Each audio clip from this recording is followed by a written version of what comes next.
जय हिंद। आज ठीक 100 वर्ष पूर्वे जड़े भारतीय व्यक्ति इंग्लैंड राजप्रसाद भितर छिड़ा कहते जे भारतीय माने गोलाम होगापी जन्म होना।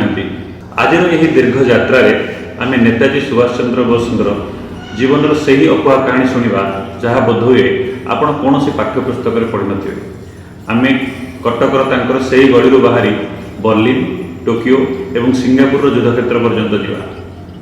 आपन के भावी कहीं आज भी भारतीय माने नेताजी नाम शुणिले भावुक हो पड़ती। कहीं मृत्युर 80 वर्ष पर भी लोके विश्वास करती नहीं जे से आम गणना नहांती। यार कारण हो निर्भीकता। जेतेबेले भारतीय नेता माने स्वाधीनता ब्रिटिश मान को चिट्ठी लिखि अनुरोध करते सेतेबेले सुभाष ब्रिटिश आखिरे आखि मिसई स्वाधीनता दावी करते। से सारा विश्व को प्रमाण कर देथिले जे भारतीय माने विदेशी सहायता बिना निज शक्ति छिड़ा हो पारे। नेताजी जन स्वप्नद्रष्टा थे। से जानिथिले जे स्वाधीनता पर भारत में किपरि शिक्षा, विज्ञान एवं सामरिक शक्तिर विकास होगा दरकार। से थिले भारतर प्रथम व्यक्ति जी एक समांतराल सरकार बा provisional government of Azad Hind गठन करथिले, जहाकू सेतेबेले दुनियार 9टी देश स्वीकृत देथिले। 1897 मसीहा जेतेबेले सुभाष चंद्र बोस जन्म है सेतेबेले भारत पराधीनतार श्रृंखलार छंदी हो रही। 1857 प्रथम स्वाधीनता संग्राम को इंग्रेज माने दमन कर सारी। भारतीय मान मनरे एक प्रकार हीनमान्यता घर कर सारी। से भावुले इंग्रेज माने अजय, किंतु से समय रे बाल गंगाधर तिलक, विवेकानंद एवं अरविंद घोष भली व्यक्तित्व भारतीय भितर नूतन चेतना जागृत करते। ओडिशा रे मध्य मधुसूदन दास भली महापुरुष माने स्वाभिमान निया जलाते। ठीक यही समय रे कटकर माटी जन्म नहीं जड़े बाल जी भविष्य में भारत सबुठ बड़ सेनापति होगा। सुभाष व्यक्तित्व में दुईटी जिनिसर अपूर्व समान पाश्चात्य शिक्षार श्रृंखला एवं भारतीय संस्कृतिर गौरव। से गोटे पटे यूरोपीय राजनीति को गभीर भाव बुझीते एवं अन्य पटे भगवत गीतार शक्ति संग्रह करते। 23 जनवरी 1897 सकाळ प्राय 12:15 ओडिशार कटक सहर से दिन एक नूतन सूर्योदय देखा। ओडिया बजार में से ही प्रकांड अट्टालिका जानकीनाथ भवन में जन्म नहीं सुभाष। सुभाष पितामाता नवम संतान थे। किंतु आप जानते कि यह विराट परिवार मध्य सुभाष निज केवे एकानुभव करते। खूब कम कथा कहते। से समय रे कटक थिला सौहार्दर सहर। सुभाष ऊपर यही सहर एवं ओडिशार संस्कृतिर गभीर प्रभाव थिला। से सबुले कहते जे कटकर से गली मानक ही चरित्र गढ़ाई। प्रथम सुभाष एक यूरोपीय स्कूल स्टुअर्ट स्कूल पढ़ुते जो इंग्राजी में कथा कहवा बाध्यतामूलक था। किंतु सेठारे सुभाष को लगुला जमी से निज संस्कृति दूरे जाऊँच। जीवन में परिवर्तन आसला जितेबाला से रेभेन्सा कॉलेजिएट स्कूल नाम लिखाइले। यही समय सुभाष हाथ में पड़ा स्वामी विवेकानंद बही। सेतेबेले सुभाष बयस मात्र 15 वर्ष। विवेकानंद वाणी आत्मनोमुख्यार्थम जगत हिताय च, निजर मुक्ति सह जगतर कल्याण सुभाष जीवन में मंत्र पलटिगला। से निज घर बाड़ी पटे ध्यान करने आरंभ कले। सुभाष खूब बेसी आध्यात्मिक हो गए। से भाविले दुनिया रही किसी हेनी, जड़े गुरुंर संधान करने। 1914 मसीहा से क्या किसी न कही गोटे चिठी छाड़ी हिमालय चलीगले। से वाराणसी, मथुरा, वृंदावन गले अनेक साधु सन्त को भेटिले। किंतु से देखिले जे साधु माने जातिपाति एवं बाह्य आडंबर व्यस्त। तांको लागिला हिमालय गुंफार ईश्वर नहांती, ईश्वर अछंती भारतर पीड़ित मान सेवारे। हिमालय फेरिया पर से कोलकातार प्रेसिडेंसी कॉलेज जोगदेले। सेठारे तांकर स्वभाव बदलने लगे। से देखिले इंग्रेज अध्यापक माने भारतीय छात्र को असम्मान करछंती। सेठार जड़े प्रोफेसर थिले E.F. पटेल। से भारतीय विषय खराब मंतव्य देउथिले। सुभाष सही पारे। छात्र माने विद्रोह कले। कह जाए जे सुभाष से प्रोफेसर को चापड़ा मारते, जदिव सुभाष यह केवे स्वीकार करना। फलस्वरूप कॉलेज बाहर कर दिगला। किंतु यही घटना सुभाष को राताराति जन छात्र नेता भाव में परिचित कराला। से बुझीगले जे अन्याय विरुद्ध में स्वर उत्तोलन करने ही प्रकृत धर्म। सुभाष यह प्राथमिक जीवन आमको शिखाए जे जड़े महापुरुष केवे भी आकाश खसती नहीं। गढ़े संस्कार, आध्यात्मिकता एवं अन्याय सह लड़ार प्रकृति। प्रेसिडेंसी कॉलेज बाहर कर दिया पर सुभाष पाठपढ़ा एक चैलेंज होगा। किंतु शेष से स्कॉटिश चर्च कॉलेज दर्शन शास्त्र प्रथम श्रेणी स्नातक हेले। ठीक यही समय पिता जानकीनाथ बोस चाहिए जे सुभाष लंडन जाई आईसीएस परीक्षा दिंतु सेतेबेले आईसीएस परीक्षा बा इंडियन सिविल सर्विस परीक्षा देवा थिला ब्रिटिश सरकार सबुठार प्रतिष्ठित अफिसर हेबा। जानकीनाथ भाविथिले जे सुभाष जदि चाकरी करिवे तेबे हुए तो से विप्लवी रास्ता छाड़देवे। सुभाष पाखरे मात्र 7-8 मास समय था। से 1919 मसीहा सेप्टेम्बर रे लंडन यात्रा कले। कैम्ब्रिज विश्वविद्यालय परिवेश नुआ था किंतु मनरे थिला देश पई किछि करिवार जिद। सेठारे यूरोपीय छात्र मानक सह प्रतियोगिता करिवा सहज नथिला। 1920 मसीह परीक्षार फल बाहर समस्त को आश्चर्य करी सुभाष चंद्र बोस ब्रिटिश साम्राज्य रे चतुर्थ स्थान रखी उत्तीर्ण हेले। यह कौन साधारण सफलता नथिला। जड़े भारतीय इंग्लैंड माटी से पाठपढ़ारे से ही हर परिवार खुशी लहरी खेलीगला। कटक में जानकीनाथ बाबू गर्व में कहले मो पु बड़ हाकिम हम किंतु सुभाष मनरे से एक भयंकर झड़ चलता। से निज बड़ भाई शरद चंद्र बोस को चिठी लिखिले मु ब्रिटिश सरकार प्रति विश्वस्त रहिबार शपथ नहीं पारि ना। सुभाष को लगिला जदि से आईसीएस चाकरी करती तेज से जड़े गुलाम हो रही है। सेतेबेले भारत में जालियानवाला बाग हत्याकांड रक्त सुखी नथिला। सुभाष निजको पचारे कौन मु सही सरकार सेवा करी जे मो देशवासी ऊपर गुड़ी चलाऊ। 22 एप्रिल 1921 से ब्रिटिश सचिव मॉन्टेगू को निजर इस्तीफा पत्र पठाइले। से स्पष्ट भाव लिखिते कौन व्यक्ति एका समय दुईटी डंगार पाद दे पार नहीं। मु मो देशर सेवा करने को चाहे ब्रिटिश सरकार नुहे। से समय आईसीएस चाकरी छाड़ा एक पागलामी था। लोके कहले सुभाष मतिभ्रम होती किंतु सुभाष जानते जे से आराम जीवन नुहे कष्टर रास्ता बाछी। से कैम्ब्रिज सबु सुख छाड़ी भारत फेरवा स्थिर कले। जुलाई 1921 सुभाष मुंबई बंदर में पहुंचले। से सीधा मणिभवन गले महात्मा गांधी को भेटापी। गांधी से अशोक युक्त आंदोलन नेतृत्व ने। सुभाष मन में अनेक प्रश्न केवल चरखा चलाई स्वाधीनता मिल जदि इंग्रेज मैंने हिंसा करते तेरे आम कौन कर। गांधीजी से प्रथम साक्षात्कार में सुभाष संतुष्ट हो पारे। लगला गांधी योजना बहुत धीमा एवं स्पष्ट नुहे। गांधीजी कोलकाता जाई चित्तरंजन दास को भेटा कहले। सेठार आरंभ है सुभाष राजनैतिक जीवन। आईसीएस इस्तीफा देवा घटना समग्र भारतीय युवपीढ़ी को एक वार्ता देला जे देश ठारू बड़ चाकरी बा अधिक संपत्ति किसी ना। सुभाष आ केवल जानकीनाथ पुओ भी रही नहीं।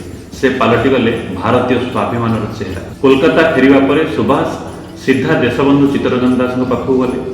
सुभाष को निजर गुरु मिलगला एवं देशबंधु को मिलगला तांकर सबुठार विश्वस्त सेनापति। 1924 मसीहा मात्र 27 वर्ष बयस Subhash Kolkata municipal corporation CEO हेले। से प्रमाण करदे जे केवल भाषण दे जानती नहीं शासन कर जानते। से खदी पोशाक को बाध्यतामूलक कले एवं गरीब पिलांक मागणा शिक्षा व्यवस्था कले। तांकर लोकप्रियता एते बढ़ीगला जे इंग्रेज सरकार भयभीत हो कौन से विचार बिना कौन से प्रमाण बिना गिरफ्त करागला एवं सुदूर बर्मा बा आज म्यांमार मांडेल जेल को पठाई दिगला। मांडेल जेल में परिवेश थिला नर्क समान। सन्तोषद्या कांथ अस्वास्थ्यकर खाद्य यहीठार ही सुभाष जख्मा रोग ग्रास कला। किंतु शरीर भांगीगले मन भांगी नथिला। से जेल भितर रही पढ़ुले और भविष्य भारत नक्शा प्रस्तुत करते।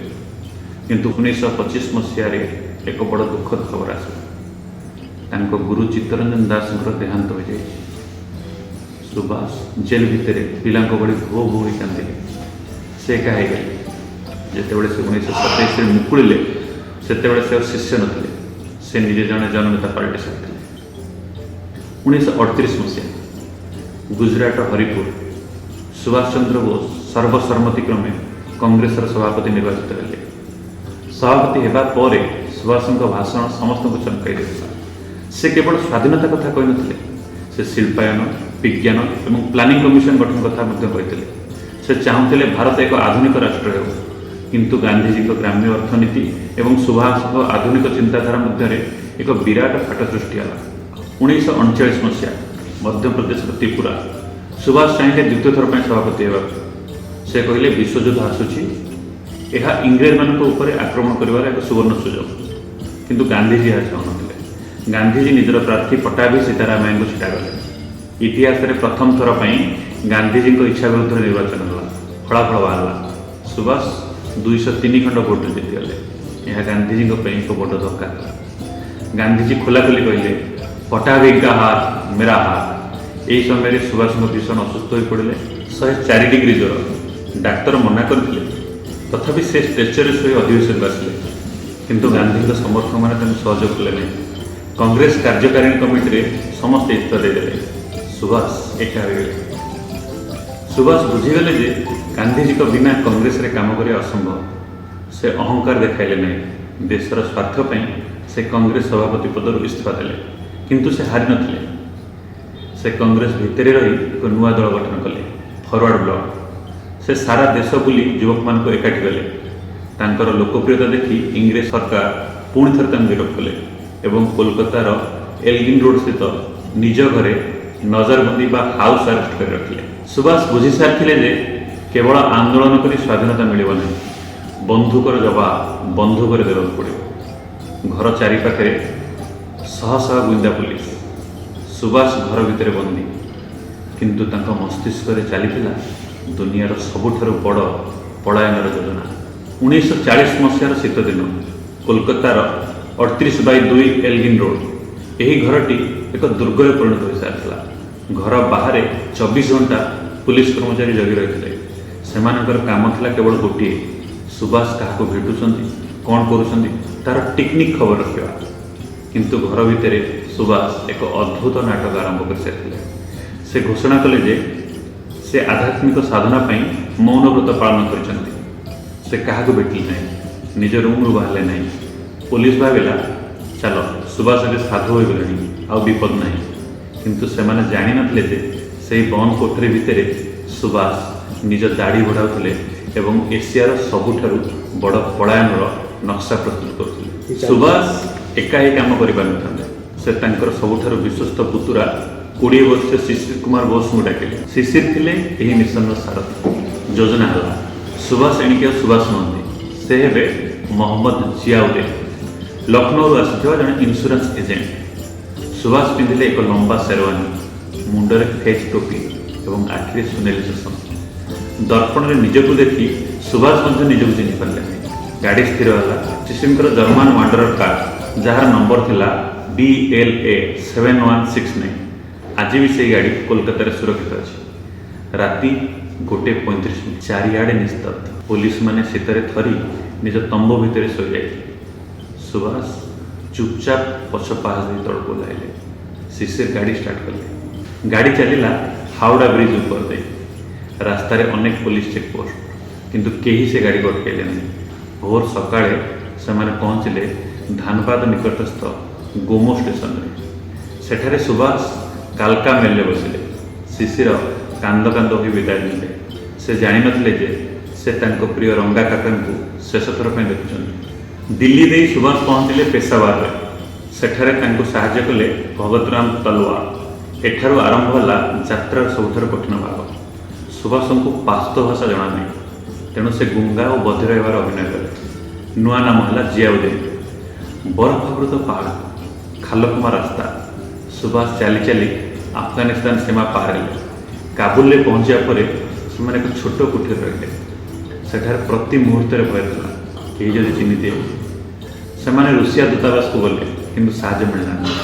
ଶେଷରେ ଇଟାଲୀ ଦୂତାବାସ ସାହାଯ୍ୟ କରିବାକୁ ଆଗେଇ ଆସିଲା। ସୁଭାଷଙ୍କୁ ଏକ ନୂଆ ପରିଚୟ ମିଳିଲା, ଅର୍ଲାଣ୍ଡୋ ମାଜୋଟା, ଇଟାଲୀ ଦୂତାବାସର ଜଣେ କର୍ମଚାରୀ। ଏପ୍ରିଲ 1941, ସୁଭାଷ ମସ୍କୋ ଦେଇ ବର୍ଲିନରେ ପହଞ୍ଚିଲେ। ସେତେବେଳେ ଭାରତର ପୋଲିସ ଜାଣିସାରିଥିଲା ଯେ ପକ୍ଷୀ ଆଉ ପଞ୍ଜୁରୀ ଭିତରେ ନାହିଁ। ଇଂରେଜ ସରକାରଙ୍କ ମୁଣ୍ଡରେ ଚଡ଼କ ପଡ଼ିଲା। ସାରା ବିଶ୍ୱର ଗୁଇନ୍ଦା ବିଭାଗ ଫେଲ୍ ମାରିଲା। ବର୍ଲିନରେ ପହଞ୍ଚି ସୁଭାଷ ଯେତେବେଳେ ପ୍ରଥମ ଥର ରେଡ଼ିଓରେ କହିଲେ, ଇଂଲଣ୍ଡର ପ୍ରଧାନମନ୍ତ୍ରୀ ଚର୍ଚ୍ଚିଲ ମଧ୍ୟ ସ୍ତବ୍ଧ ହୋଇଯାଇଥିଲେ। ଜଣେ ଭାରତୀୟ ଏକାକୀ ପୁରା ସାମ୍ରାଜ୍ୟକୁ ବୋକା ବନେଇଦେଲା। ଏହି ଗ୍ରେଟ୍ ଏସ୍କେପ୍ କେବଳ ଏକ ଯାତ୍ରା ନଥିଲା, ଏହା ଥିଲା ବ୍ରିଟିଶ ଅହଙ୍କାର ଉପରେ ଏକ ଶକ୍ତ ଚାପଡ଼ା। ବର୍ଲିନରେ ପହଞ୍ଚିବା ପରେ ସୁଭାଷଙ୍କର ଲକ୍ଷ୍ୟ ଥିଲା ବିଶ୍ୱର ସବୁଠାରୁ ଶକ୍ତିଶାଳୀ ଏକଛତ୍ରବାଦୀ ଶାସକ ଆଡଲଫ୍ ହିଟଲରଙ୍କୁ ଭେଟିବା। ବର୍ଲିନଠାରେ ସୁଭାଷ ଫ୍ରି ଇଣ୍ଡିଆ ସେଣ୍ଟର ଖୋଲିଲେ। ବ୍ରିଟିଶ ସେନା ପକ୍ଷରୁ ଲଢ଼ି ଯୁଦ୍ଧବନ୍ଦୀ ହୋଇଥିବା ଭାରତୀୟ ସୈନିକମାନଙ୍କୁ ସେ ଭେଟିଲେ। ସେ ସେମାନଙ୍କୁ ପଚାରିଲେ, ତୁମେ କାହା ପାଇଁ ଲଢ଼ୁଛ? ସେହି ଇଂରେଜମାନଙ୍କ ପାଇଁ, ଯେଉଁମାନେ ତୁମ ଦେଶକୁ ଲୁଟୁଛନ୍ତି? ସେହି ସୈନିକମାନଙ୍କ ମନ ବଦଳିଗଲା। ସେମାନେ ସୁଭାଷଙ୍କୁ ନିଜ ନେତା ମାନିଲେ। ଏହି ଜର୍ମାନୀ ମାଟିରେ ହିଁ ପ୍ରଥମ ଥର ପାଇଁ ତାଙ୍କୁ ନେତାଜୀ ଉପାଧି ଦିଆଗଲା। ଏଠାରେ ହିଁ ସ୍ଲୋଗାନ ଆରମ୍ଭ ହେଲା ଜୟ ହିନ୍ଦ। ସୁଭାଷ ବର୍ଲିନ ରେଡ଼ିଓରୁ ଭାରତବାସୀଙ୍କୁ ସମ୍ବୋଧନ କରୁଥିଲେ, ଯାହା ଶୁଣି ଇଂରେଜ ଅଫିସରମାନଙ୍କର ନିଦ ହଜିଯାଇଥିଲା। ଏହି ଯୁଦ୍ଧମୟ ପରିବେଶ ଭିତରେ ନେତାଜୀଙ୍କ ବ୍ୟକ୍ତିଗତ ଜୀବନର ଏକ କୋମଳ ଦିଗ ମଧ୍ୟ ଥିଲା। ଭିଏନାରେ ତାଙ୍କର ସାକ୍ଷାତ ହୋଇଥିଲା ଏମିଲି ସେଙ୍କେଲଙ୍କ ସହିତ। ସେ ନେତାଜୀଙ୍କ ସେକ୍ରେଟାରୀ ଥିଲେ, କିନ୍ତୁ ପରେ ସେମାନେ ବିବାହ କରିନେଲେ। ତାଙ୍କର ଏକ କନ୍ୟା ସନ୍ତାନ ଜନ୍ମ ହେଲା ଅନିତା ବୋଷ। କିନ୍ତୁ ଦେଶପ୍ରେମ ଆଗରେ ପରିବାରର ମୋହ ତୁଚ୍ଛ ଥିଲା। ଯେତେବେଳେ ଦେଶ ଡାକିଲା, ନେତାଜୀ ନିଜର ନବଜାତକ ଶିଶୁକନ୍ୟା ଏବଂ ପତ୍ନୀକୁ ଛାଡ଼ି ବିପଦପୂର୍ଣ୍ଣ ଯାତ୍ରା ପାଇଁ ବାହାରି ପଡ଼ିଲେ। ଏହା ଥିଲା ଜଣେ ମହାନ ତ୍ୟାଗୀର ପରିଚୟ। 29 ମେ 1942 ନେତାଜୀଙ୍କୁ ଖବର ମିଳିଲା ଯେ ହିଟଲର ତାଙ୍କୁ ଭେଟିବେ। ସେ ହିଟଲରଙ୍କ ବାସଭବନରେ ପହଞ୍ଚିଲେ। କୁହାଯାଏ ସୁରକ୍ଷା ଦୃଷ୍ଟିରୁ ହିଟଲରଙ୍କ ଭଳି ଦିଶୁଥିବା ଅନେକ ବ୍ୟକ୍ତି ସେ ସମୟରେ ଥିଲେ। ସେମିତିଆ ଜଣେ ବ୍ୟକ୍ତି ଯେତେବେଳେ ଆସି ନେତାଜୀଙ୍କ କାନ୍ଧରେ ହାତ ରଖିଲେ, ନେତାଜୀ ନ ଭୁଲି କହିଲେ, ମୁଁ ସୁଭାଷ ଚନ୍ଦ୍ର ବୋଷ, ମୁଁ ହିଟଲରଙ୍କୁ ଭେଟ କରିବାକୁ ଚାହେଁ, ଆପଣଙ୍କୁ ନୁହେଁ। ସେ ବ୍ୟକ୍ତି ଜଣକ ଚମକି ପଡ଼ିଲେ, କାରଣ ସେ ପ୍ରକୃତରେ ହିଟଲର ନଥିଲେ। ଶେଷରେ ଅସଲି ହିଟଲର ଆସି ପହଞ୍ଚିଲେ। ନେତାଜୀ ତାଙ୍କୁ ସିଧାସଳଖ କହିଲେ, ଆପଣ ନିଜ ବହି ମେନ୍ କ୍ୟାମ୍ପରେ ଭାରତୀୟଙ୍କ ବିଷୟରେ ଯେଉଁ ଅପମାନଜନକ କଥା ଲେଖିଛନ୍ତି ତାହାକୁ ହଟାନ୍ତୁ। ହିଟଲର ଆଶ୍ଚର୍ଯ୍ୟ ହୋଇଗଲେ। ଦୁନିଆ ଯାହାକୁ ଭୟ କରୁଥିଲା, ଜଣେ ଭାରତୀୟ ତାଙ୍କୁ ଭୁଲ ଧରାଉଥିଲେ। ହିଟଲର ସ୍ପଷ୍ଟ କହିଲେ ଯେ ଜର୍ମାନୀ ବହୁତ ଦୂରରେ ଅଛି, ତେଣୁ ସେ ସିଧାସଳଖ ଭାରତକୁ ସାହାଯ୍ୟ କରିପାରିବେ ନାହିଁ। ସେ ପରାମର୍ଶ ଦେଲେ, ତୁମେ ଜାପାନ ଯାଅ, ସେଠାରୁ ଭାରତ ପାଖ ହେବ। ଏବଂ ସେ ନେତାଜୀଙ୍କୁ ଜର୍ମାନୀର ସବୁଠାରୁ ଉନ୍ନତ ସବମେରିନ ଯୋଗାଇ ଦେବାକୁ ରାଜି ହେଲେ। 8 ଫେବୃଆରୀ 1943 ନେତାଜୀ ଏବଂ ତାଙ୍କ ସହଯୋଗୀ ଆବିଦ ହସନ ଜର୍ମାନୀର କିଲ୍ ବନ୍ଦରରୁ U-180 ସବମେରିନରେ ବସିଲେ। ଏହା କୌଣସି ବିଳାସପୂର୍ଣ୍ଣ ଯାତ୍ରା ନଥିଲା। ଛୋଟ ଜାଗା, ଡିଜେଲର ଗନ୍ଧ ଏବଂ ଉପରେ ଶତ୍ରୁ ଜାହାଜର ଭୟ। ସବୁଠାରୁ ବିପଜ୍ଜନକ ମୁହୂର୍ତ୍ତ ଆସିଲା ମାଡାଗାସ୍କର ପାଖରେ। ସମୁଦ୍ର ଅଶାନ୍ତ ଥିଲା, ଢେର ଉଚ୍ଚତା ପାହାଡ଼ ଭଳି। ଯୋଜନା ଅନୁଯାୟୀ ଜର୍ମାନ ସବମେରିନରୁ ନେତାଜୀଙ୍କୁ ଜାପାନ ସବମେରିନ I-29କୁ ଯିବାର ଥିଲା। କଳ୍ପନା କରନ୍ତୁ, ଅଶାନ୍ତ ସମୁଦ୍ର ମଝିରେ ଗୋଟିଏ ରବର ଡଙ୍ଗାରେ ବସି ନେତାଜୀ ଏକ ସବମେରିନରୁ ଅନ୍ୟ ଏକ ସବମେରିନକୁ ଡେଇଁଲେ। ଟିକିଏ ଭୁଲ ହୋଇଥିଲେ ସେ ସମୁଦ୍ର ଗର୍ଭରେ ହଜିଯାଇଥାନ୍ତି। ଇତିହାସରେ ଏଭଳି ସାହସିକ ଯାତ୍ରା ସିଭିଲିଆନ ଟ୍ରାନ୍ସଫର ବିଟୱିନ୍ 2 ସବମେରିନ୍ସ ଆଉ କେବେ ହୋଇନାହିଁ। ସେଠାରୁ ସେ ସୁମାତ୍ରା ଏବଂ ପରେ ଟୋକିଓରେ ପହଞ୍ଚିଲେ। ଜାପାନ ପ୍ରଧାନମନ୍ତ୍ରୀ ତୋଜୋ ନେତାଜୀଙ୍କ ବ୍ୟକ୍ତିତ୍ୱ ଦେଖି ମୁଗ୍ଧ ହୋଇଗଲେ। ସେ କହିଲେ, ମୁଁ ଭାରତର ସ୍ୱାଧୀନତା ପାଇଁ ସବୁ ପ୍ରକାର ସାହାଯ୍ୟ କରିବି। 2 ଜୁଲାଇ 1943 ସିଙ୍ଗାପୁରର ଗଗନ ନେତାଜୀ ଜିନ୍ଦାବାଦ ଧ୍ୱନିରେ ଥରୁଥିଲା।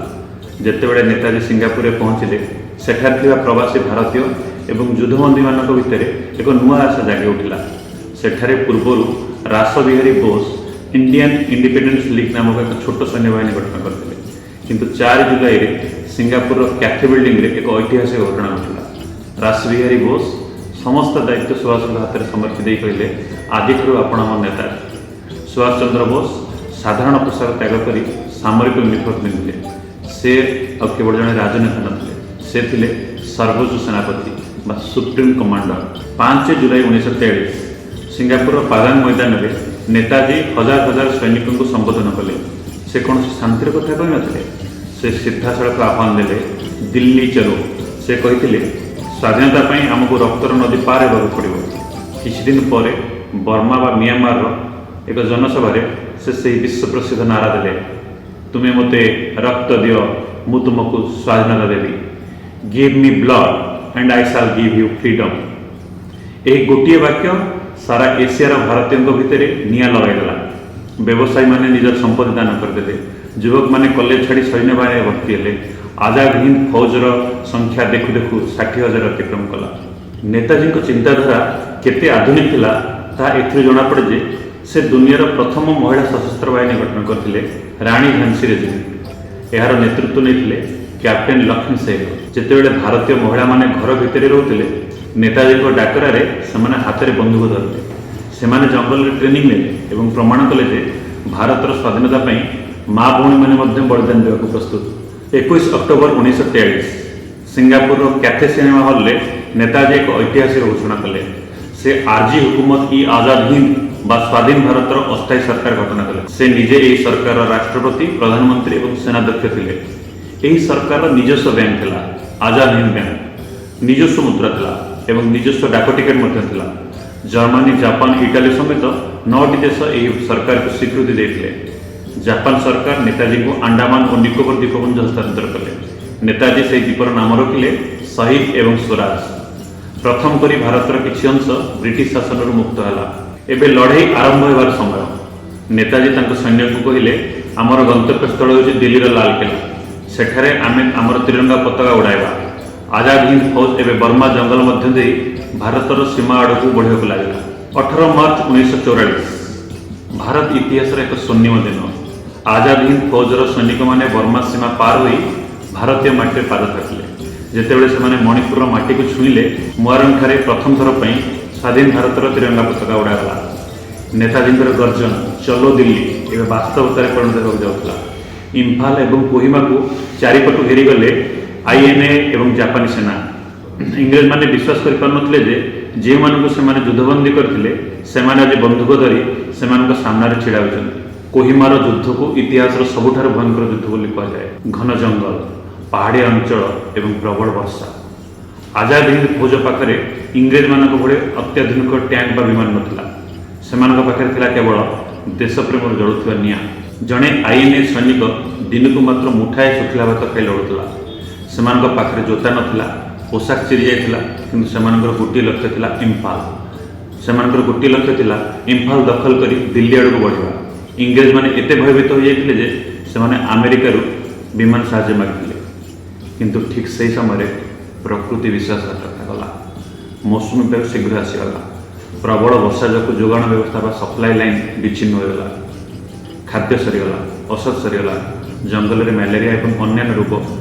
ଜାପାନୀ ସେନା ପଛକୁ ହଟିବାକୁ ନିଷ୍ପତ୍ତି ନେଲା, କିନ୍ତୁ ନେତାଜୀ କହିଲେ ଆମେ ପଛକୁ ହଟିବୁ ନାହିଁ। ତଥାପି ବିନା ଖାଦ୍ୟ ଏବଂ ବିନା ସାମରିକ ସାହାଯ୍ୟରେ ଲଢ଼େଇ କରିବା ଅସମ୍ଭବ ହୋଇପଡ଼ିଲା। ହଜାର ହଜାର ଆଇଏନ୍ଏ ସୈନିକ ସେହି ଜଙ୍ଗଲରେ ଶହୀଦ ହେଲେ। ସେମାନେ ଭାରତ ମାଟିରେ ପହଞ୍ଚି ମଧ୍ୟ ଦିଲ୍ଲୀ ପହଞ୍ଚି ପାରିଲେ ନାହିଁ। ଏହା ଥିଲା ଇତିହାସର ସବୁଠାରୁ ଦୁଃଖଦ ବଳିଦାନ। 1945 ଅଗଷ୍ଟ ଜାପାନ ଉପରେ ପରମାଣୁ ବୋମା ପଡ଼ିଲା। ଜାପାନ ଆତ୍ମସମର୍ପଣ କଲା। ନେତାଜୀଙ୍କ ପାଇଁ ସବୁଠାରୁ ବଡ଼ ସଙ୍କଟ ଆସିଲା। ଆଇଏନ୍ଏକୁ ସାହାଯ୍ୟ କରିବାକୁ ଆଉ କେହି ନଥିଲେ, କିନ୍ତୁ ନେତାଜୀ ହାର ମାନିନଥିଲେ। ସେ ତାଙ୍କ ସୈନିକମାନଙ୍କୁ ଶେଷ ସନ୍ଦେଶ ଦେଇଥିଲେ, ଦିଲ୍ଲୀକୁ ଯିବାର ଅନେକ ରାସ୍ତା ଅଛି ଏବଂ ଦିଲ୍ଲୀ ଏବେ ବି ଆମର ଲକ୍ଷ୍ୟ। ବିଶ୍ୱାସ ରଖ, ଭାରତ ସ୍ୱାଧୀନ ହେବ ଏବଂ ବହୁତ ଶୀଘ୍ର ହେବ। ସେ ବୁଝିଗଲେ ଯେ ଏବେ ରଣନୀତି ବଦଳାଇବାକୁ ହେବ। ସେ ରୁଷିଆ ଯାଇ ସାହାଯ୍ୟ ମାଗିବା ପାଇଁ ଚାହିଁଲେ ଏବଂ ଏଇଠାରୁ ଆରମ୍ଭ ହେଲା ଇତିହାସର ସେହି ରହସ୍ୟମୟ ଅଧ୍ୟାୟ। 17 ଅଗଷ୍ଟ 1945 ନେତାଜୀ ବ୍ୟାଙ୍କକ୍ରୁ ଏକ ବିମାନରେ ବସିଲେ। ତାଙ୍କ ସହ ଥିଲେ ହବିବୁର ରେହମାନ। ସେ କୁଆଡ଼େ ଯାଉଥିଲେ? ତାଙ୍କ ମନରେ କି ଯୋଜନା ଥିଲା? କେହି ଜାଣିନଥିଲେ। ଏହା ଥିଲା ନେତାଜୀଙ୍କୁ ଜୀବିତ ଅବସ୍ଥାରେ ଶେଷ ଥର ପାଇଁ ଦେଖିବା। 18 ଅଗଷ୍ଟ 1945 ଜାପାନର ଡୋମେଇନ୍ ନ୍ୟୁଜ୍ ଏଜେନ୍ସି ଏକ ଖବର ପ୍ରସାରଣ କଲା ଯେ ଯାହା ସାରା ଭାରତକୁ ସ୍ତବ୍ଧ କରିଦେଇଥିଲା। ଖବର ଥିଲା ତାଇୱାନର ତାଇହୋକୁ ବିମାନ ବନ୍ଦରରେ ଏକ ଜାପାନୀ ବୋମାବର୍ଷୀ ବିମାନ ଦୁର୍ଘଟଣାଗ୍ରସ୍ତ ହୋଇଛି ଏବଂ ସେଥିରେ ଭାରତର ମହାନାୟକ ନେତାଜୀ ସୁଭାଷ ଚନ୍ଦ୍ର ବୋଷଙ୍କର ମୃତ୍ୟୁ ହୋଇଛି। କୁହାଗଲା ଯେ ବିମାନଟି ଉଡ଼ାଣ ଭରିବାର କିଛି ସମୟ ପରେ ଏହାର ପ୍ରୋପେଲର ଭାଙ୍ଗିଗଲା ଏବଂ ସେଥିରେ ନିଆଁ ଲାଗିଗଲା। ନେତାଜୀଙ୍କ ପୋଷାକରେ ନିଆଁ ଲାଗିଯାଇଥିଲା। ତାଙ୍କୁ ସ୍ଥାନୀୟ ମିଲିଟାରୀ ହସ୍ପିଟାଲକୁ ନିଆଗଲା, କିନ୍ତୁ ସେହି ରାତିରେ ଶେଷ ନିଶ୍ୱାସ ତ୍ୟାଗ କଲେ। ତାଙ୍କର ସହଯୋଗୀ ହବିବୁର ରେହମାନ କହିଥିଲେ ଯେ ନେତାଜୀଙ୍କର ଶେଷ ଶବ୍ଦ ଥିଲା, ମୁଁ ଶେଷ ପର୍ଯ୍ୟନ୍ତ ଦେଶର ସ୍ୱାଧୀନତା ପାଇଁ ଲଢ଼ୁଛି, ତୁମେମାନେ ତାହାକୁ ଜାରି ରଖିବ। କିନ୍ତୁ ଗୋଟିଏ ପ୍ରଶ୍ନ ଉଠିଲା, ଯଦି ଏତେ ବଡ଼ ନେତାଙ୍କ ମୃତ୍ୟୁ ହେଲା ତେବେ ତାଙ୍କ ମୃତଦେହର ଗୋଟିଏ ହେଲେ ଫଟୋ କାହିଁକି ନାହିଁ? ତାଙ୍କର ମୃତ୍ୟୁ ପ୍ରମାଣପତ୍ର ବା ଡେଥ୍ ସାର୍ଟିଫିକେଟରେ ତାଙ୍କ ନାମ କାହିଁକି ନାହିଁ? ଏପରିକି ଜାପାନୀ ସରକାର ଏହି ଖବର ଦେବା ପାଇଁ 5 ଦିନ ସମୟ କାହିଁକି ନେଲେ? ସେତେବେଳର ବ୍ରିଟିଶ ଗୁଇନ୍ଦା ବିଭାଗ ମଧ୍ୟ ବିଶ୍ୱାସ କରୁନଥିଲା ଯେ ନେତାଜୀ ମରିଛନ୍ତି। ସେମାନେ ଭାବୁଥିଲେ ନେତାଜୀ ଏକ ପ୍ଲାନ୍ ଅନୁସାରେ ନିଜ ମୃତ୍ୟୁର ଖବର ମିଛ ଖବର ରଚାଇ ରୁଷିଆ ଖସି ପଳାଇଛନ୍ତି। ଗାନ୍ଧିଜୀ ମଧ୍ୟ କହିଥିଲେ ଯେ ମୋର ଅନ୍ତରାତ୍ମା କହୁଛି ସୁଭାଷ ଜୀବିତ ଅଛି। ସ୍ୱାଧୀନତା ପରେ ଏହି ରହସ୍ୟକୁ ସମାଧାନ କରିବା ପାଇଁ ସରକାର 3ଟି ମୁଖ୍ୟ କମିଶନ ଗଠନ କଲେ। 1956ରେ ଶାହନୱାଜ କମିଟି, 1970ରେ ଖୋସଲା କମିଶନ କହିଲେ ଯେ ଦୁର୍ଘଟଣା ସତ ଥିଲା, କିନ୍ତୁ 1969ରେ ଗଠିତ ଜଷ୍ଟିସ ମୁଖାର୍ଜୀ କମିଶନ ଇତିହାସକୁ ବଦଳାଇଥିଲେ। ସେ ତାଇୱାନ ଯାଇ ତଦନ୍ତ କଲେ ଏବଂ ସ୍ପଷ୍ଟ ଭାବରେ କହିଲେ ଯେ ସେଦିନ ସେଠାରେ କୌଣସି ବିମାନ ଦୁର୍ଘଟଣା ହୋଇନଥିଲା। ତାଇୱାନ ସରକାର ମଧ୍ୟ ଏହାକୁ ସମର୍ଥନ କଲେ। ତେବେ ଯଦି ଦୁର୍ଘଟଣା ହୋଇନି ତେବେ ନେତାଜୀ ଗଲେ କୁଆଡ଼େ? ଅନେକ ଲୋକ ପଚାରନ୍ତି, ଯଦି ଆଜାଦ ହିନ୍ଦ ଫୌଜ ଯୁଦ୍ଧ ଜିତି ପାରିଲା ନାହିଁ ତେବେ ଭାରତ ସ୍ୱାଧୀନ ହେଲା କେମିତି? ଏହାର ଉତ୍ତର ହେଉଛି ଆଇଏନ୍ଏ ଟ୍ରାଏଲ୍ ବା ଲାଲକିଲ୍ଲା ଆନ୍ଦୋଳନ। 1945 ଶେଷ ଆଡ଼କୁ ଇଂରେଜମାନେ ଆଇଏନ୍ଏ ସୈନିକମାନଙ୍କ ଉପରେ ଦେଶଦ୍ରୋହ ମୋକଦ୍ଦମା ଚଳାଇଲେ। ସେମାନେ ଭାବିଥିଲେ ଯେ ଭାରତୀୟମାନେ ଏମାନଙ୍କର ଭୁଲ ବୁଝିବେ, କିନ୍ତୁ ହେଲା ଓଲଟା। ସାରା ଦେଶର ଲୋକ ରାସ୍ତାକୁ ଓହ୍ଲାଇଥିଲେ। ଭାରତୀୟ ନୌସେନା ରୟାଲ ଇଣ୍ଡିଆନ୍ ନେଭିରେ ବିଦ୍ରୋହ ହେଲା। ବ୍ରିଟିଶ ପ୍ରଧାନମନ୍ତ୍ରୀ କ୍ଲେମେଣ୍ଟ ଆଟଲି ସ୍ୱୀକାର କରିଥିଲେ ଯେ ଗାନ୍ଧୀଙ୍କ ଆନ୍ଦୋଳନ ସହ ନେତାଜୀଙ୍କର ଆଜାଦ ହିନ୍ଦ ଫୌଜ ଯୋଗୁଁ ସେମାନେ ଭାରତ ଛାଡ଼ିବାକୁ ବାଧ୍ୟ ହୋଇଥିଲେ, କାରଣ ସେମାନେ ଜାଣିଗଲେ ଯେ ଭାରତୀୟ ସୈନିକମାନେ ଏବେ ବ୍ରିଟିଶମାନଙ୍କ ପ୍ରତି ନୁହେଁ ବରଂ ନେତାଜୀଙ୍କ ପ୍ରତି ବିଶ୍ୱସ୍ତ। ନେତାଜୀ କେବଳ ସ୍ୱାଧୀନତା ଚାହୁଁଥିଲେ, ସେ ଚାହୁଁଥିଲେ ଏକ ମଜବୁତ ଭାରତ। ସେ ଥିଲେ ପ୍ରଥମ ବ୍ୟକ୍ତି ଯେ ଭାରତ ପାଇଁ ଏକ ରାଷ୍ଟ୍ରୀୟ ଯୋଜନା କମିଶନ କଥା କହିଥିଲେ। ସେ ଚାହୁଁଥିଲେ ଭାରତରେ ଜାତିପାତିର ଭେଦଭାବ ନ ରହୁ। ଆଜାଦ ହିନ୍ଦ ଫୌଜରେ ହିନ୍ଦୁ, ମୁସଲମାନ, ଶିଖ ଏବଂ ଖ୍ରୀଷ୍ଟିଆନ ସମସ୍ତେ ଗୋଟିଏ ରୋଷେଇଶାଳାରେ ଖାଉଥିଲେ ଏବଂ ଏକାଠି ଲଢ଼ୁଥିଲେ। ସେ ଚାହୁଁଥିଲେ ଭାରତ ବିଜ୍ଞାନ ଏବଂ ସମରକଳାରେ ଶକ୍ତିଶାଳୀ ହେଉ। ଆଜି ଯଦି ଭାରତ ବିଶ୍ୱରେ ଏକ ବଡ଼ ସାମରିକ ଶକ୍ତି ହୋଇଛି, ତେବେ ଏହାର ପ୍ରେରଣା ହେଉଛନ୍ତି ନେତାଜୀ। 23 ଜାନୁଆରୀକୁ ଏବେ ସାରା ଦେଶ ପରାକ୍ରମ ଦିବସ ଭାବରେ ପାଳନ କରୁଛି। ବନ୍ଧୁଗଣ, ଏହା କେବଳ ଏକ ଇତିହାସ ନଥିଲା, ଏହା ଥିଲା ଆମର ପରିଚୟ। ସେ ଥିଲେ ଏକ ବିଚାରଧାରା। ସେ ଶିଖାଇଥିଲେ ଯେ ସଂଘର୍ଷ ବିନା କିଛି ମିଳେ ଏବଂ ଦେଶ ଆଗରେ ନିଜର ସ୍ୱାର୍ଥ କିଛି ନୁହେଁ। ସେ କୌଣସି ପଦକ ପାଇଁ ଲଢ଼ିନଥିଲେ, ସେ କେବଳ ଚାହୁଁଥିଲେ ଆମେ ଜଣେ ଜଣେ ଭାରତୀୟ ଭାବରେ ଗର୍ବର ସହ ମୁଣ୍ଡ ଟେକିବା। ତେଣୁ ଆଜି ଆସନ୍ତୁ ଗୋଟିଏ ଶପଥ ନେବା, ଆମେ ମଧ୍ୟ ନିଜ ନିଜର କର୍ମକ୍ଷେତ୍ରରେ ନିଷ୍ଠାର ସହ କାମ କରିବା ଏବଂ ଭାରତକୁ ବିଶ୍ୱର ଶ୍ରେଷ୍ଠ ରାଷ୍ଟ୍ର କରି ଗଢ଼ି ତୋଳିବା। ଯଦି ଆପଣଙ୍କୁ ନେତାଜୀଙ୍କର ଏହି କାହାଣୀ ପ୍ରେରଣା ଦେଇଛି, ତେବେ ଏହାକୁ ପ୍ରତିଟି ଭାରତୀୟଙ୍କ ଭିତରେ ପହଞ୍ଚାନ୍ତୁ। ବିଦାୟ ନେଉଛି। ଜୟ ହିନ୍ଦ, ବନ୍ଦେ ମାତରମ୍।